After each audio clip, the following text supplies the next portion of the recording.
السلام عليكم ورحمة الله وبركاته. أهلا بيكم في أول محاضرات سي بلس بلس أساسيات البرمجة من الأول خالص من الصفر. مش لازم يكون عندك أي خلفية عن البرمجة. هنبدأ من أول إيه هو الكمبيوتر وتعريف الكمبيوتر ساينس لحد ما نوصل لتوبكس أدفانسد إن شاء الله في السي بلس بلس. خلونا الأول نبدأ بتعريف إيه هو الكمبيوتر ساينس. بس قبل ما نبدأ بتعريف الكمبيوتر ساينس عايزين نفهم إيه هو الكمبيوتر سيستم. الحقيقة إن الكمبيوتر سيستم بيتكون عندنا من جزئين، جزء هو هاردوير وجزء سوفت وير.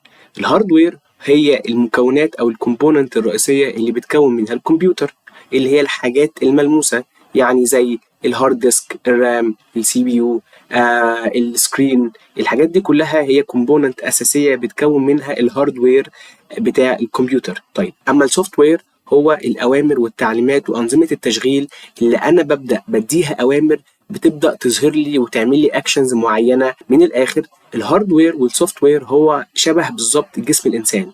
السوفت وير هو العقل اللي بيبدأ يفكر، والهاردوير هو جسم الإنسان اللي بيبدأ يكسكيوت أو يقوم بمهام معينة.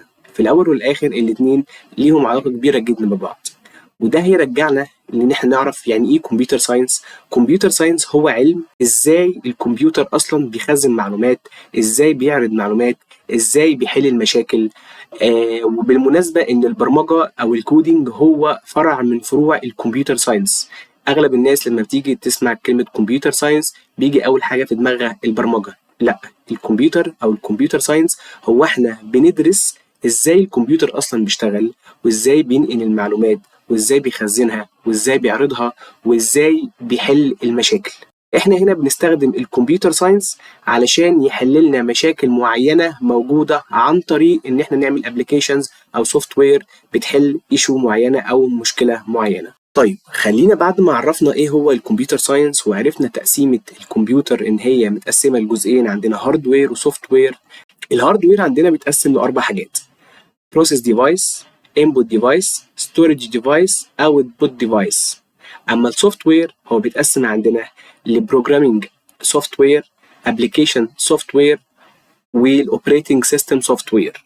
ان شاء الله في الفيديو الجاي هنبدأ نتعمق مع بعض اكتر على الكومبوننتس الأساسية اللي هتهمنا كسوفت وير انجينير في الهاردوير، والاجزاء اللي هتهمنا في السوفت وير انجينير.